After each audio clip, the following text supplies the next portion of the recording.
Jam 8, jam 9. Halo teman-teman, selamat sore atau selamat malam dimanapun teman-teman berada. Halo. Iya, jadi hari ini kita akan ngobrol bareng sama salah satu. Oke, halo.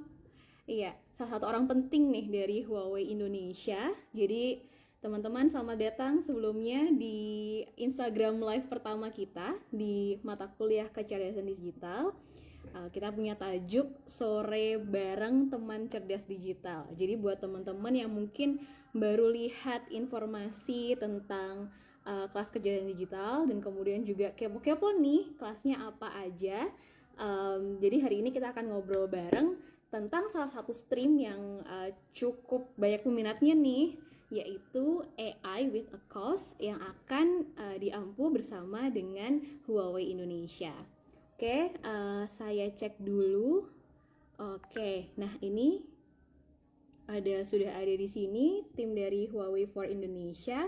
Jadi teman-teman nanti kalau misalnya mau bertanya, silakan gunakan question box. Saya nggak tahu namanya apa ya, tapi yang ada question mark tanda tanya itu di bawah untuk memudahkan kami untuk mereka pertanyaan teman-teman, gitu ya.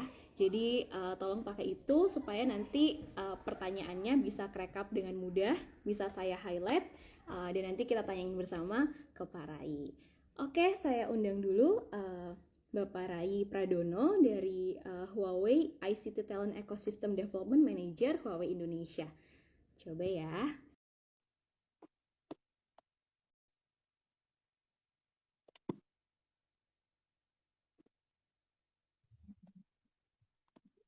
Selamat malam Pak Rai. Ya, selamat malam. Oke, apa kabar Pak? Ya, alhamdulillah baik. Oke, alhamdulillah. Teman-teman semua yang sudah hadir di sini, Pak Rai adalah Huawei ICT Talent Ecosystem Development Manager ya Pak di Huawei Indonesia. Jadi ya, jadi hari ini kita akan ngobrol bareng sama Pak Rai. Kita akan tanya-tanya seputar kecerdasan digital dan juga tentang terutama nih satu stream yang akan diampu oleh tim Huawei for Indonesia yaitu tentang artificial intelligence. Oke. Pak, itu banyak banget yang menyapa juga Pak dari kolom Oke, komen. Selamat maaf ya, malam. Dede. Iya, oke. Nah, sebelumnya nanti mungkin ada beberapa pertanyaan yang akan saya ajukan. Nanti mungkin di tengah-tengah itu kita akan membacakan pertanyaan yang sudah muncul di question box yang ada di Instagram Live ini, gitu ya Pak. Oke.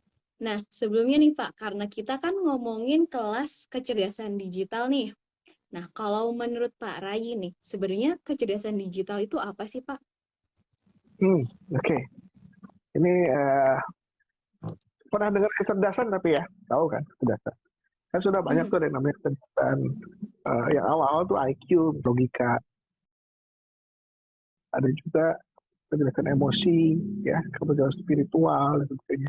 Dan sekarang ada muncul istilah baru namanya kecerdasan digital. Kalau kita lihat dari definisinya sendiri, ini sebetulnya artinya kecerdasan digital adalah serangkaian kemampuan sosial, kemudian emosional, kognitif yang mungkin individu untuk menghadapi tantangan dan beradaptasi dengan tuntutan kehidupan digital. Nah, tetap Mhm. akhirnya kalau saya lanjut ya, digital itu apa? Nah, digital itu sebenarnya ada kaitannya dengan uh, ada teknologi yang kaitan dengan komputer sebetulnya. Mungkin sudah cukup lama seperti komputer itu muncul, tapi Mhm. mulai masuk ke dalam kehidupan kita tuh sudah kemana-mana sekarang. Apalagi kita tahu lah, nggak mungkin kita bisa lepas dari hal-hal yang sifat yang terkait dengan komputer tadi gitu ya. Nah karena itulah makanya muncullah yang disebut dengan kecerdasan digital. Bagaimana kita sebagai individu bisa menghadapi apa yang terjadi akibat adanya teknologi digital tadi. Kira-kira seperti itulah ya. Nanti Oke. belakangan saya akan ceritakan lagi efeknya dan sebagainya. Oke, itu dulu deh, Oke. silakan. Itu definisi dulu. Iya. Sip. Terima kasih Pak Rai. Jadi tadi ini ya teman-teman, kalau misalnya dulu kita cuma tahu cerdas itu kalau misalnya anak yang ranking di sekolah nih, atau misalnya bisa jawab pertanyaan dari Bapak Ibu dosen gitu di kampus. Tapi kecerdasan digital tuh lebih dari itu gitu, karena dalam kenyataan realitas sehari-hari kita nih hidup di dunia yang semakin terdigitalisasi gitu ya. Jadi dalam sebuah sektor gitu tidak hanya dulu kita mungkin membayangkan sektor apa namanya misalnya perbankan saja misalnya, tapi sekarang apalagi dengan adanya pandemi COVID-19 ya, semuanya itu jadi akselerasi untuk transformasi digital di semua segi gitu. Nah, tadi kita ngomongin tentang kecerdasan digital nih Pak. Kemudian tadi juga kita menyinggung sedikit tentang transformasi digital. Nah, teman-teman ini aku Ya, yakin banyak banget yang udah pernah dengar kata-kata, wah di semua sektor transformasi nih dan macam-macam.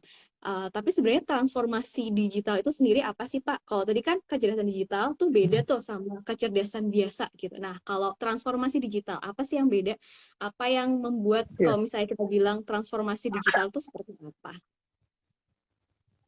Oke, kalau tadi kita bicara tentang kecerdasan itu orangnya ya, tapi Ya. suatu suatu inovasi tadi, teknologi tadi itu menyebabkan adanya sebuah perubahan, ya. Itu sebenarnya transformasi. Jadi itu sudah lama. Kalau kita masuk ke yang namanya revolusi industri, itu kan banyak tuh. Kalau kita tahu ya, sekarang masuk ke satu era namanya revolusi industri 4.0 ya, 4.0. Mhm. 4 itu memang kita punya eranya empat kali ya, sekarang keempat. Tapi kita lihat lah, zaman dulu orang dari mungkin pertanian, yang kemudian hal yang sifatnya mungkin manual, pakai tenaga manusia, tiba-tiba muncullah James Watt yang bikin mesin uap. Nah, itu terjadi suatu lonjakan atau perubahan teknologi, sehingga menyebabkan juga perubahan budaya, perubahan macam-macam. Itulah yang disebut dengan suatu transformasi. Nah, sama dengan di era digital ini juga, itu akan muncul suatu perubahan besar akibat adanya teknologi ini. Nah, ada satu istilah yang menarik sebetulnya, yang disebut dengan disrupsi teknologi. Pernah dengar? Iya, Disrupsi itu itu adalah kayaknya bahaya banget. Iya. itu adalah akibat ya akibat. Jadi kalau kita lihat definisinya, disrupsi teknologi itu adalah suatu inovasi yang menyebabkan perubahan besar-besaran dalam suatu dengan hadirnya teknologi ini. Contoh aja, sekarang ini Mbak ini kan ini ya perempuan ya. Dulu Iya. mungkin senangnya ke mall betul nggak? Sebelum pandemi Untuk ya, Pak. belanja. Lah sebenarnya maksudnya dengan adanya kalau ya memang ada pandemi ya. Tapi maksudnya perempuan senang sekali belanjanya di mall. Kalau sekarang senangnya di mana coba? Online kan? Ya, Sebelum semuanya pandemi pun sudah online ya. Ini contoh aja, contoh perubahan. Itu perubahan seperti itu. Kemudian ada lagi misalnya contohnya yang sekarang betul-betul fenomenal itu adalah taksi online, ojek online. Itu adalah suatu perubahan. Ada yang disrupsi. Artinya apa? Ada yang berkembang, ada juga yang mungkin runtuh. Mall hilang, akan tutup, banyak tutup. Kemudian ojek pangkalan mungkin juga mulai hampir nggak ada. Taksi banyak yang bangkrut. Itu adalah disrupsi. Ada buruk nggak? Ya memang itu fenomena, nggak mungkin kita hindari. Nah inilah yang disebutkan transformasi digital. Jadi ada satu efek yang besar yang menyebabkan suatu perubahan besar. Nah yang menarik sebetulnya gini, ini adik-adik mahasiswa nih, kan belum belum lulus ya. Tapi begitu lulus sudah mikirin kerja belum? Tahu nggak bahwa ternyata kalau pada penelitian dari McKinsey ya, itu menyebutkan bahwa saingannya seorang masih lulusan itu yang mau kerja itu bukan hanya orang sebelah kita atau orang-orang yang mungkin ikutan cari kerja, tapi adalah automation mesin. Itulah teknologi yang dan sekarang teknologi itu udah luas sekali, bukan hanya teknologi mesin tapi juga teknologi digital tadi. Artinya siswa ini sekarang mahasiswa yang udah mau lulus tadi harus belajar sedemikian rupa dalam hal teknologi digital ini sehingga kita juga jangan kalah kan mesin atau malah menjadi orang yang ada di belakang mesin tadi sehingga memang nanti ada dari kita nih dari manusianya itu akan kehilangan job opportunity gara-gara mesin tadi tapi jangan lupa bahwa ternyata ada yang disrupsi di teknologi tadi juga teknologi digital tadi menyebabkan munculnya pekerjaan-pekerjaan baru yang tidak pernah orang berpikir dia sebelumnya ya ada Ya. yang data analis yang pakai sekarang orang data analis itu dibayar mahal sekali karena dia bisa menentukan arah dari perusahaan seperti itu hal yang dulu nggak ada sekarang ada jadi jangan takut kalau ada transformasi digital itu bukan sesuatu hal yang menakutkan bukan suatu hal yang kita harus takut yang akhirnya nggak mau belajar, tapi malah belajar. Kalau dengan belajar, kita malah nanti bisa menghadapi tantangan tadi, gitu ya. Kira-kira seperti itu. Oke. Oke, makasih Pak. Jadi tadi benar banget nih teman-teman. Kalau biasanya nih kita ngobrolin tentang apa namanya transformasi digital dan disrupsi itu sebagai sesuatu hal yang kayaknya tuh buruk banget. Terus nanti kayak kita semua akan pasti digantikan mesin gitu. Padahal kalau misalnya teman-teman punya alatnya nih, punya skillsnya, punya toolsnya untuk mempersiapkan diri dalam persaingan yang baru, itu justru akan memberikan nilai lebih buat teman-teman. Jadi di satu sisi mungkin ada beberapa pekerjaan yang dulu sangat manual begitu ya, requires labor gitu, seperti harus manusia begitu yang kemudian sekarang bisa diotomasi. Tapi di sisi lain juga muncul pekerjaan-pekerjaan baru yang sebelumnya nggak ada, seperti tadi misalnya data analis gitu, yang dulu mungkin belum banyak digunakan gitu karena misalnya belum banyak data yang dikumpulkan atau misalnya belum ada proses yang komputernya belum secanggih itu untuk misalnya menentukan pattern, bisa membantu manusia begitu nih Pak. Oke, nah ini menarik banget nih Pak. Tadi juga Pak Rai, ini ada satu pertanyaan nih tadi kayak terkait juga dengan apa namanya persaingan industri kerja gitu ya. Teman-teman Hmm. mahasiswa ini mungkin meskipun baru masuk semester 2 semester 3 itu kayak, aduh nanti kalau aku lulus jadi apa ya, kayak gitu. Nah, ini ada satu pertanyaan dari, waduh ini bacanya gimana ya, dari Mas URD ADT. Eh, saya anak sospol nih Pak, apa yang bisa saya lakukan dalam bersaing di industri? Begitu, karena misalnya tidak punya background untuk mempelajari hal-hal yang teknikal begitu, bagaimana saya ikut bersaing di dalam transformasi Ya, digital yang sudah membuat semuanya terdisrupsi seperti itu. jangan berpikir kalau kita masuk teknologi itu artinya kita harus belajar program, ya. Karena kalau kita bicara teknologi itu kan luas sekali ya. Oke, AI lah kalau kita masuk ke topik kita hari ini. Ini luas sekali. Jangan takut, jangan nanti harus belajar programming segala macam, nggak perlu. Karena di bagian-bagian pekerjaan besar itu ada banyak sekali fungsi ya. Contohnya mungkin dari sospol, dari mana sospol tadi ya? Ya saya nggak tahu, mungkin macam-macam lah ya.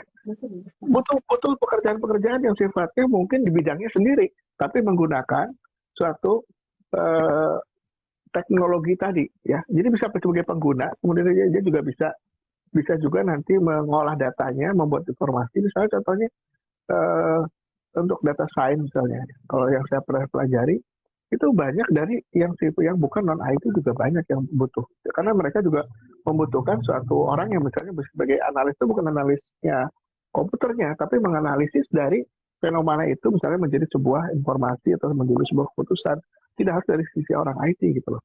Jadi luas ya, artinya jangan takut, Mas, jangan berpikir oh nanti saya ada kerjaan kayak ya pasti ada gitu ya, pasti ada dan macam-macam. Masuk ke perusahaan itu kan macam-macam ya, dan semuanya juga sudah menjadi sebuah bagian dari suatu proses yang menggunakan uh, digital tadi, gitu kira-kira seperti itu. Jadi jangan berpikir oh harus ada komputer, enggak, tapi kan itu kan besar ya, gitu loh, kira-kira. Oke, terima kasih. Semoga menjawab Mas WRD ADT. Ini pertanyaan tadi mungkin juga menjawab kegalauan beberapa teman yang sudah hadir di live hari ini ya. Kayak kalau misalnya semuanya jadi digital itu bukan berarti teman-teman yang punya skill-skill tertentu dalam bidang sosial seperti misalnya critical thinking atau problem solving gitu ya, melihat fenomena sosial dan bagaimana teknologi kemudian juga bisa digunakan untuk mengatasi permasalahan-permasalahan tersebut seperti itu ya Pak ya. Betul. Nah, kalau misalnya boleh di-share nih Pak, kira-kira apa saja sih Pak kalau kita kan ini Huawei Indonesia nanti akan hadir di kelas kecerdasan digital untuk stream kelas yang namanya AI with a Cause. Nah, sebenarnya AI ini mungkin ini juga teman-teman semua banyak yang mungkin baru masuk terus kayak AI itu apa sih sebenarnya gitu, dan Itu hal asing atau itu hal baru atau kayak transformer atau kayak gimana sih sebenarnya Pak AI itu, dan kira-kira kalau di sehari-hari itu udah digunakan belum sih di Indonesia? Oke. Mungkin nggak sadar ya, gitu. Tahu-tahu udah terus itu udah pakai gitu kan. AI itu kan singkatan dari artificial intelligence, artinya bagaimana caranya eh, kita itu meniru meniru kecerdasan manusia, gitu ya. Dan itu secara teknologi itu banyak sekali teorinya, ya. Ya, ada yang meniru bagaimana cara kerja neuron kita gitu, ada dengan cara macam-macam lah. Ya, kalau misalnya orang IT tahu bagaimana mempelajarinya macam-macam. Dan yang menarik adalah dari AI itu adalah mereka seolah-olah seperti berpikir sendiri sebetulnya. Kan itu ya. Itu teknisnya ya. Tapi sadar nggak bahwa kalau kita pakai smartphone, smartphone kita, kalau kita foto, kemudian dia bisa mengenali kotak dikotakin ada wajah kita gitu ya. Kalau kita senyum, foto dia cekrek sendiri. Itu adalah Iya. satu bagian dari AI juga. Hal yang sudah biasa kita jalanin, sudah biasa kita dapatkan, ternyata itu adalah bagian dari satu proses teknologi menggunakan AI. Di dalamnya ada macam-macam. Kalau kalau orang IT akan belajar bagaimana cara bikinnya, kemudian apakah pakai alat atau enggak, ada chipnya apa enggak, ada prosesornya, ada komputer dan sebagainya macam-macam. Tapi kalau orang-orang yang uh, awam itu tinggal pakai ya. Nah, kalau transformer itu udah pertama itu hayalan, tapi siapa tahu akan terjadi ya. Mungkin pernah nonton nggak ada film namanya AI juga, AI. Oh Ada ya filmnya AI. itu robot yang bisa mengenali atau merasakan kasih sayang. Ada kan? Oh, iya Itu ya Pak. itu itu ide orang luar biasa gitu ya.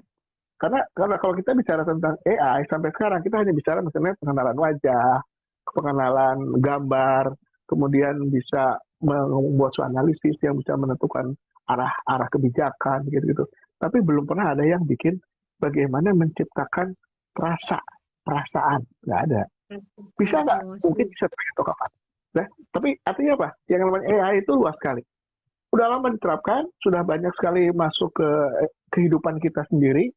Ada yang namanya sekarang ada namanya smartphone. Kenapa disebut smart? Karena dia memang cerdas, gitu ya. Ada lagi Mhm. namanya sekarang smart TV, pernah dengar kan? TV-nya udah cerdas, ya. Sekarang muncul juga ada mobil, udah ada beberapa mobil yang namanya smart vehicle, atau kalau orang bilangnya Internet of Vehicle. Dia bisa jalan sendiri, dia bisa ngerem sendiri, sampai menyebabkan apa kecelakaan itu nggak akan terjadi. Itu sudah masuk kemana-mana. Jadi namanya AI itu adalah satu hal yang sekarang sudah umum di mana-mana, ya. Jadi seperti itu. Oke, iya. Mungkin itu ya apa namanya gambaran buat teman-teman mungkin yang membayangkan nanti AI itu rumit serumit apa sih. Kalau saya sendiri sepertinya kemarin cukup sempat rame tuh di WhatsApp grup keluarga, foto yang dibuat itu apa diedit terus ada nyanyi-nyanyi mulutnya. Tuh, Nah, itu ya. iya itu tanpa sadar mungkin orang bilangnya lucu-lucuan aja, tapi sebenarnya di situ ada satu teknologi yang menggunakan ini ya dari artificial intelligence sendiri gitu. Jadi mesinnya membantu mendeteksi gitu ya, Pak.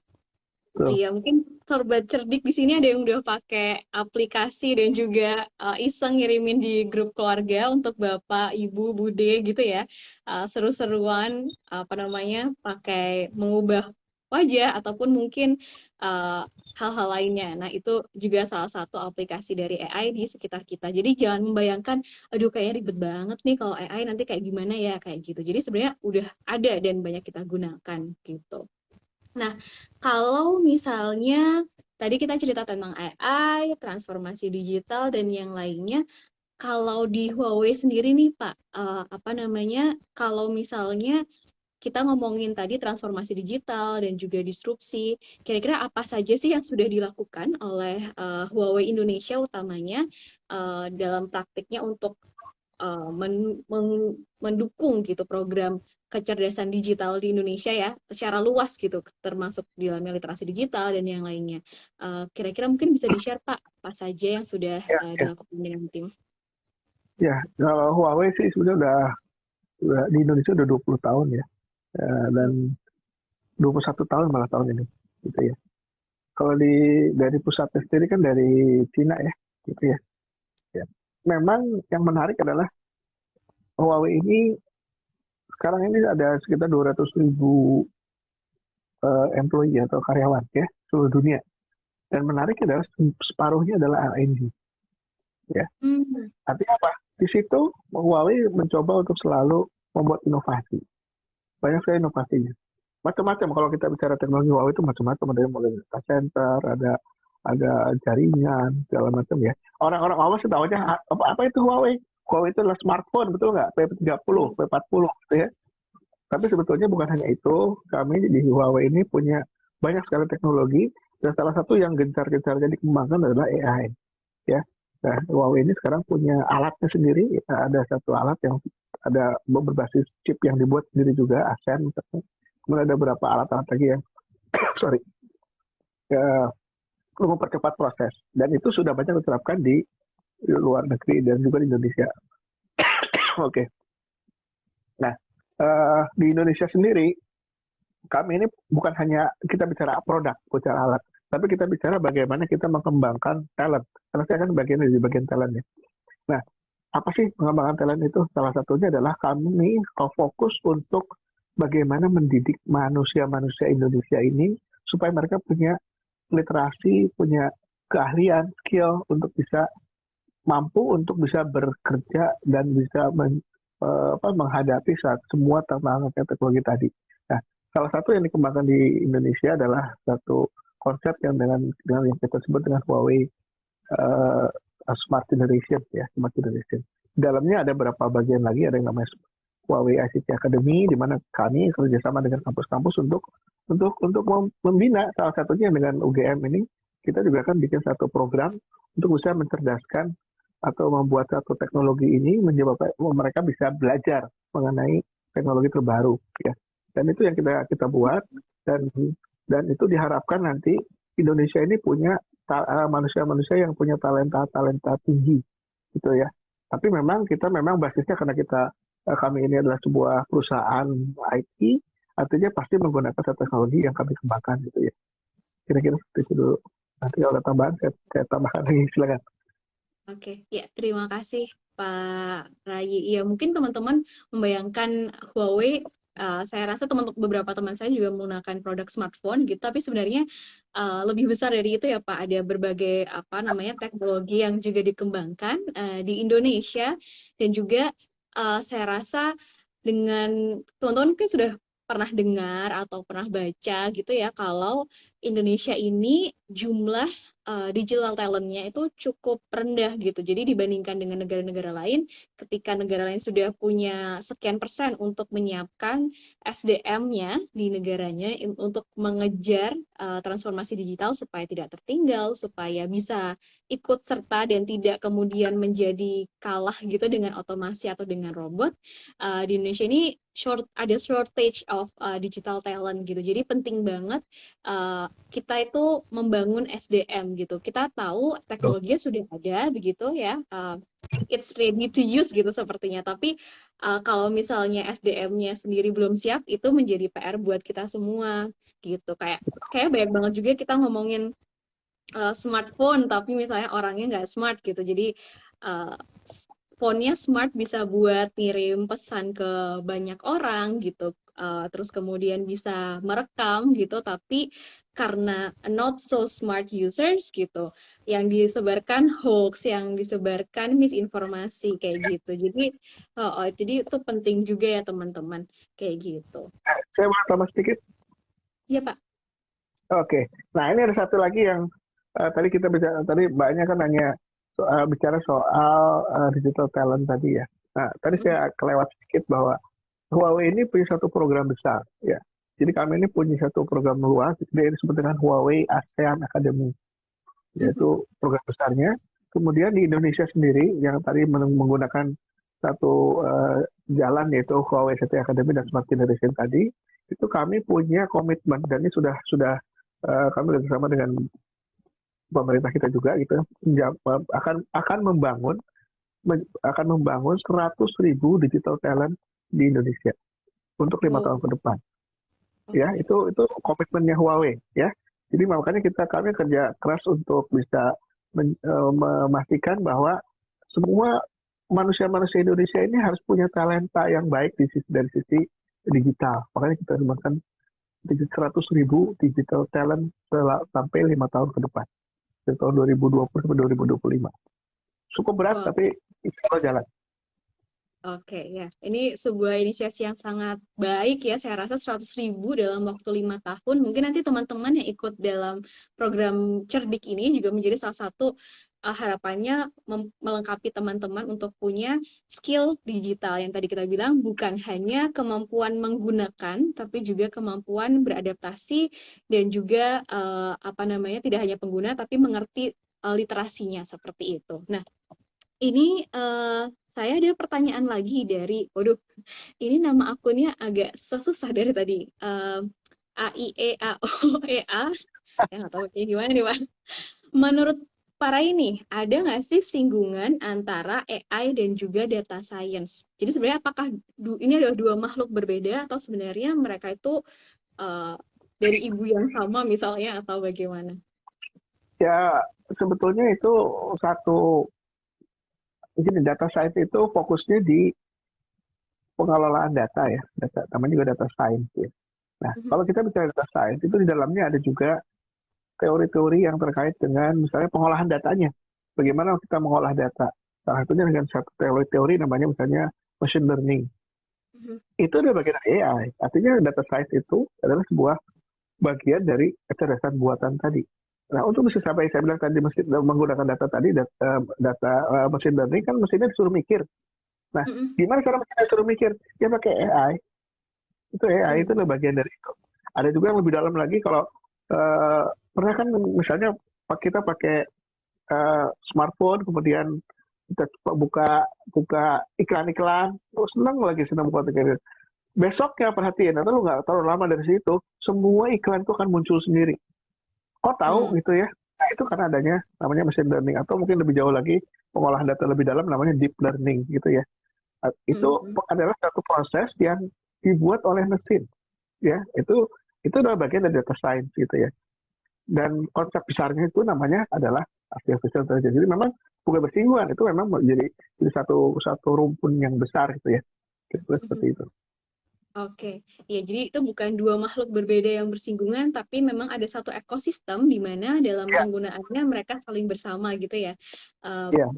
Pengolahan datanya dan juga bagaimana mesin kemudian menggunakan data tersebut untuk menghasilkan sesuatu yang kalau misalnya tadi kita lihat seperti personalized ads gitu.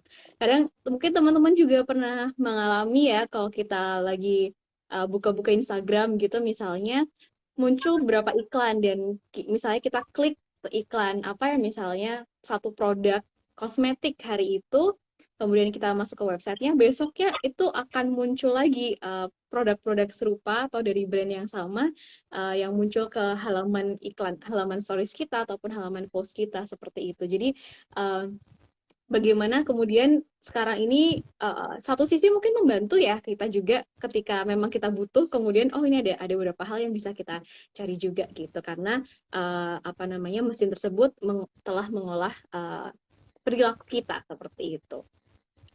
Oke. Nah, oh ada lagi nih yang bertanya saya cek ini nah ini namanya lumayan mudah Pak ini Veineka F. Izin bertanya, adakah kriteria khusus permasalahan yang bisa diselesaikan menggunakan AI gitu? Jadi apakah AI itu bisa menyelesaikan semua permasalahan atau untuk masalah-masalah tertentu aja gitu, Pak? Ini pertanyaan yang sangat-sangat sulit dijawab. Kamu luas banget ya. Sangat luas, luas Agak sekali. general. Jadi tergantung kasus kan. Kasusnya gimana gitu ya. Contohnya AI itu untuk apa? Katanya mungkin kita balik aja. AI itu untuk apa sih gitu ya.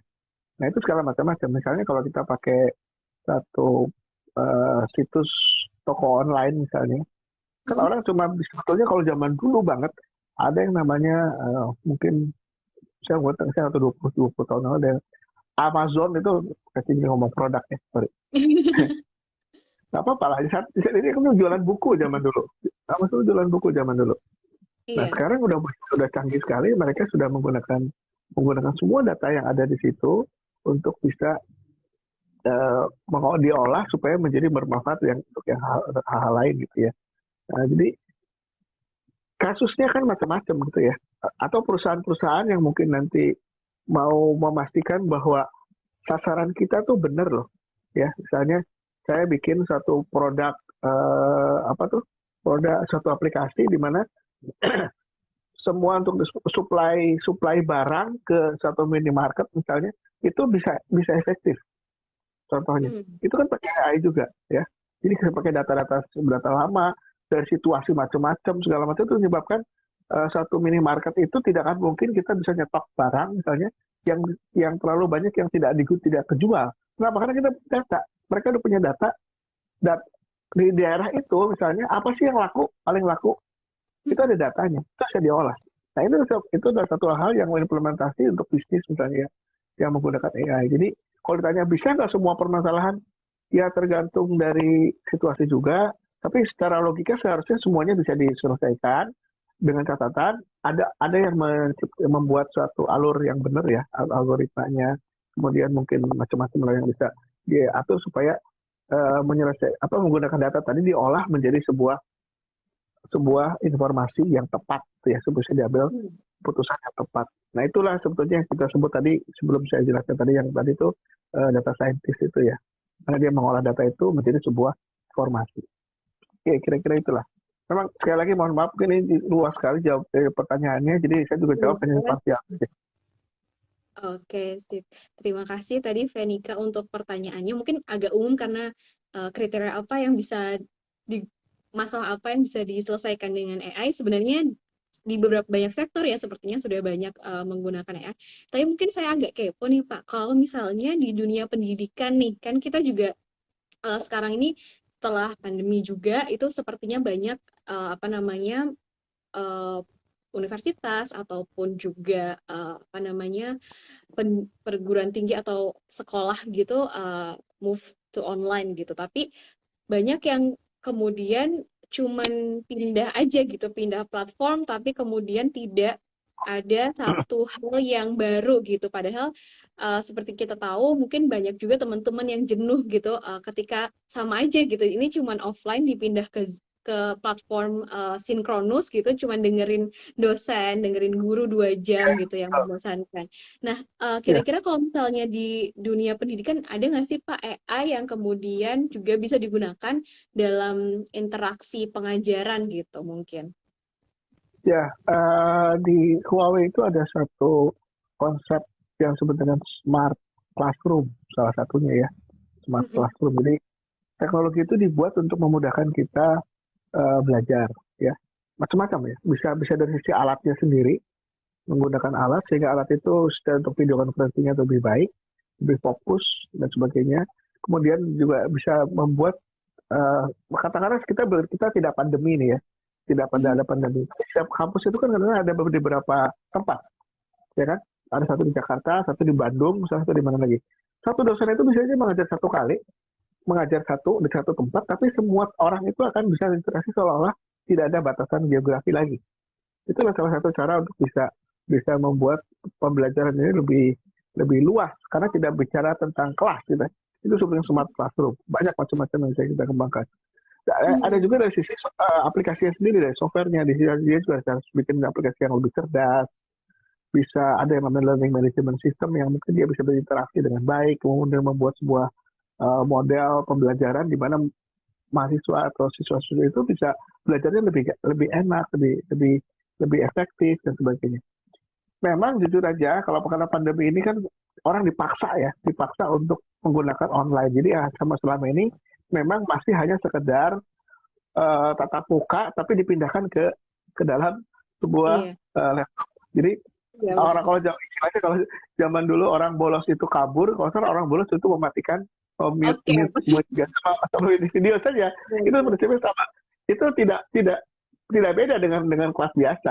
Tapi kalau kita bicara teknologinya menggunakan teknologi AI, kemudian lebih luas lagi smart kita bicaranya ya. Teknologi yang smart tadi itu harusnya bisa lebih efektif gitu ya. Jadi kami di Huawei sebutnya smart classroom sebutnya. Salah satu smart uh, uh, school atau apalah yang secara lebih besar begitu ya. Oke. Dan pakai alat dan juga pakai software. Oke. Jadi tadi udah ada smartphone, smart vehicle, juga ada smart classroom sekarang ya Pak di Huawei Ya, juga.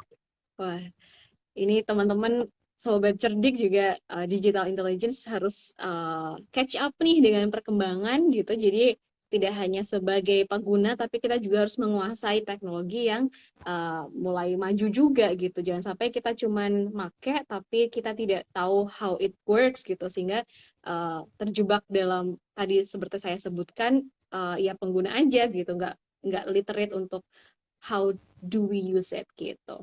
Nah, ya. ini ada pertanyaan lagi nih Pak dari, wah ini dimasuknya di komen tapi saya bacakan saja di sini. Em, Revolusi industri semakin maju dan juga transformasi digital yang semakin cepat. Kemudian ketika nanti ada banyak banget ya, sebenarnya 100.000 digital talent ini it's a good thing gitu ya, ketika banyak orang yang lebih literate dan juga bisa punya membangun ekosistem digital Indonesia. Nah, kira-kira sebagai mahasiswa nih, mungkin ketika ada dampak-dampak negatif dari transformasi digital, misalnya apakah bagaimana kita mengantisipasi kemungkinan dampak negatif dari percepatan teknologi ini? Aduh, negatif ya. Negatif itu paling susah Dua-dua untuk nih. Karena pasti dijawab. dua sisi gitu, ada positif dan ada negatifnya. Betul. Apa ya negatifnya ya? Ya, nggak pernah mikirin ke situ sih sebetulnya. Tapi kalau ada contoh boleh disampaikan ya. Eh, satu, sebenarnya ada satu sih negatif itu adalah salah satunya adalah yang tadi disrupsi tadi menyebabkan banyak bisnis tutup. Contoh kalau kita bicara besar. Tapi kalau secara individu saya belum tahu. Mungkin banyak orang kecanduan kali. Saya nggak tahu. Kecanduan teknologi, game. Itu kan hal yang buruk banyak yang terjadi. Orang yang akhirnya menjadi tidak belajar malah gara-gara dia main game terus. Karena game sekarang game online. Kalau dulu game Betul, cuma sendirian ya. Sekarang gamenya online gitu ya. betul, Banyak betul. sekali. Atau mungkin negatif-negatif seperti banyaknya penipuan. Karena kemungkinan dengan adanya digital ini kadang-kadang orang juga menjadi digital juga. Ada yang namanya fake account misalnya ya. Ada namanya kalau di perbankan, di keuangan atau transaksi online, ada yang namanya fraud ya, penipuan. Atau Penipuan. sekarang kalau SMS, nah sejauh-jauh lah WhatsApp, kemudian itu ada lagi yang pernah nggak dapat SMS dari Mbak Im 175 juta gitu ya. Contoh nih, penipuan-penipuan yang mungkin menggunakan teknologi ya, teknologi yang, tapi itu menurut saya itu hal yang tidak perlu kita pikirkan. Yang kita harus pikirkan adalah bagaimana kita ini sebagai sebagai orang manusia, apalagi adik-adik ini mahasiswa, itu belajar yang baik-baiknya dulu untuk bisa menghadapi kemungkinan adanya tantangan-tantangan tadi, ya seperti itu. Dan jangan kaget sebetulnya kalau kita bicara bisnisnya sendiri, memang ada hal yang tadi disrupsi tadi menyebabkan bisnis itu bisa tutup gitu gara-gara itu. Akhirnya mungkin kita nggak punya pekerjaan. Nah, makanya kalau kita bisa mengantisipasi bahwa akan kelihatan akan terjadi, maka kita sebaiknya coba coba cepat pindah jalur atau pelajari hal yang lain ya supaya nanti kita bahkan bukan hanya bisa bekerja, tapi mungkin kita menjadi pendahulu di situ ya, atau yang orang yang berlebih dahulu untuk belajar dan menciptakan sesuatu. Jadilah inovator lah, gitu. Kalau tidak Iya. bisa, jadi sesuatu yang berbeda, tapi kita bisa punya manfaat lain, punya kemampuan yang mungkin tidak sama dengan orang lain. Mhm. Oke, jadi harapannya teman-teman nanti tidak hanya menjadi user, tapi juga inovator atau creator bahkan. Kalau misalnya teman-teman menguasai tadi seperti kita bilang teknologi dan juga ikut riding the wave gitu ya. Sekarang ke arah ini gitu kita mengikuti aja. Nah, itu menarik juga tadi ada pertanyaan ini kayaknya spesifik tentang Huawei ya mungkin Pak saya mau tanyakan ini dari em, Syaiful Andi. Apakah materinya akan sama dengan HCIA? Ini Huawei Certified ICT Associate ya, kalau nggak salah Pak. Saya pernah. Ya, betul. Sama atau tidak? Sebetulnya gini, SCIA ini ditujukan untuk orang yang mau belajar secara teknikal. Jadi kalau tadi saya bicara tentang Huawei ICT Academy, di mana Huawei itu bersama dengan kampus-kampus. UGM itu salah satu partnernya Huawei, gitu ya. Nah, itu mahasiswanya bisa di-training oleh dosennya dan kemudian mendapatkan sertifikasi dari Huawei yang disebut dengan HCIA tadi, Huawei Certified ICT Associate. Memang ini sangat teknikal, tapi jangan takut untuk sebenarnya kalau adik-adik ini adalah mahasiswa dan kampusnya ada sudah berpartner dengan Huawei, maka dapatnya gratis, gitu ya. Ini saya sedikit cerita dulu ya. Gratis, kalau beli sendiri $200, kan lumayan, gitu ya. Banget ya.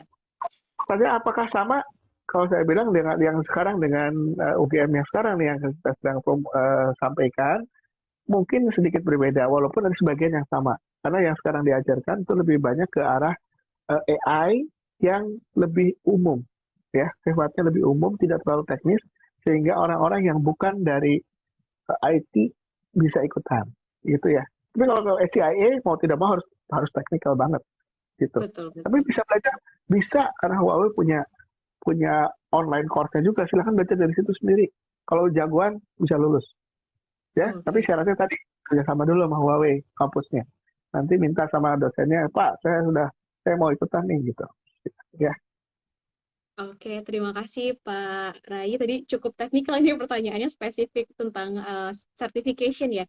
Iya teman-teman, ya, jadi untuk kelas yang Sobat Cerdik semua ini, karena ini adalah sifatnya nasional terbuka untuk umum, jadi memang mungkin di sini kita tidak bertujuan untuk mencetak langsung fresh satu semester bisa jadi engineer gitu ya, beda dengan program sertifikasi Huawei yang sudah ada gitu. Jadi karena memang untuk publik kita lebih mengenal sebenarnya AI itu apa sih gitu, karena ini terbuka ya buat nggak hanya teman-teman teknik tapi juga teman-teman dari sosial maupun nanti mungkin teman-teman dari jurusan sastra maupun masyarakat umum gitu. Jadi bisa jadi ada ibu rumah tangga misalnya gitu ya yang sudah cukup tahu nih beberapa kali gitu mendengar dengan kata-kata AI begitu, tapi sebenarnya itu apa sih gitu, masih penasaran dan mungkin bisa join ini gitu. Jadi tidak spesifik tentang teknikal banget gitu. ya, betul. Oke, tadi kita sudah banyak ngobrol ya, ngobrol tentang transformasi digital, kecerdasan digital, dan kemudian juga bagaimana sih AI itu digunakan dalam keseharian, bagaimana itu bukan suatu momok ya, tapi kalau misalnya kita bisa mempelajarinya, justru kita malah bisa jadi innovator dan juga creator, tidak tergerus dari disrupsi teknologi yang terjadi. Nah, mungkin nih karena kita udah mau di penghujung acara nih, Pak Raya ada nggak pesan-pesan buat teman-teman mahasiswa ataupun masyarakat umum yang mau ikut kelas AI with a Cause dengan Huawei yang hadir di hari ini? Ya, kalau dari sisi pendaftaran silahkan tanya aja ke mbaknya yang nanti itu orang Saya, UGM ya, UGM ya. ya, Karena kami kerjasama dengan UGM, silahkan nanti dicek untuk bisa daftar bagaimana caranya gitu. Kami harap sih semua yang berminat silahkan ikutan, gak usah takut, gak usah bukan orang IT juga gitu ya. Karena orang cuma takut, oh ya, apa IT gitu, nggak juga. Tapi kita di sini memang paketnya ada paket pengajaran yang sifatnya lebih umum. Tujuannya apa ya? Supaya orang-orang awam pun mengerti mengenai teknologi-teknologi digital, terutama yang kita bahas tentang AI tadi. Nah, kalau mau lebih dalam lagi, silahkan belajar juga dari Huawei itu punya LMS, punya namanya talent online itu kayak oleh Huawei. Bisa dicoba nanti. Mungkin kalau misalnya ada yang nanya, boleh nanti tanya ke panitia dan sebagainya, atau ke UGM. Bagaimana caranya bisa supaya belajar secara teknis, itu ada, silahkan. Ya. betul.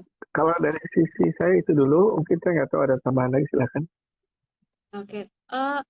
Udah sih Pak sebenarnya kalau dari saya. Jadi sebenarnya ini ya teman-teman, mungkin kelas ini akan bisa menjadi pembuka gitu buat teman-teman yang nanti akan tertarik untuk mendalami gitu. Mungkin sekarang misalnya background saya HI gitu atau background teman-teman ada yang dari Sospol dan yang lainnya, kemudian tertarik nih dengan masuk ke kelas AI with a cause gitu ya, kita melihat use case, social implication dan macam-macam dan apa sih permasalahan yang sebenarnya bisa di-solve dengan AI. Kemudian ternyata teman-teman tertarik nih untuk memperdalam ilmunya, untuk belajar yang lebih teknis, itu juga bisa membuka jalan untuk teman-teman lebih teknikal lagi dan mempelajari dan harapannya tidak hanya lagi-lagi tidak hanya menjadi user tapi juga menjadi innovator dan juga creator. Begitu mungkin dari kita hari ini ya Pak. Terima kasih banyak Pak Rai sudah menyempatkan waktunya untuk hadir di Instagram Live dengan mata kuliah kecerdasan digital hari ini. Pendaftaran masih kita buka sampai dengan 13 Agustus, jadi silakan teman-teman langsung menuju website kita kecerdasandigital.id untuk mendaftarkan diri Anda di kelas AI with a Cause dengan Huawei Indonesia. Begitu, terima kasih banyak Pak Rai, Ya, semoga terima sehat kasih. selalu. Oke, saya Oke, izin live ya. iya Pak. Iya, terima kasih Pak Rai.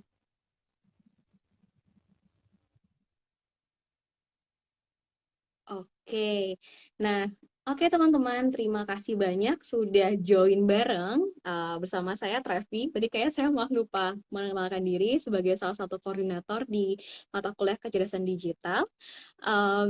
Tadi kita udah ngobrol banyak nih sama Pak Rai tentang em, tentang AI with a cause dengan Huawei, kita jadi tahu sebenarnya apa sih kecerdasan digital, transformasi digital, dan nanti tuh kalau di kelas stream AI with a cause yang akan diampu oleh Huawei Indonesia, kira-kira kita akan belajar apa aja ya, gitu. Jadi semoga ini semakin memperjelas gitu ya, memperkaya wawasan teman-teman, teman-teman jadi tahu, oh nanti kalau misalnya saya mau ambil stream ini, kira-kira saya akan belajar apa aja, kayak gitu.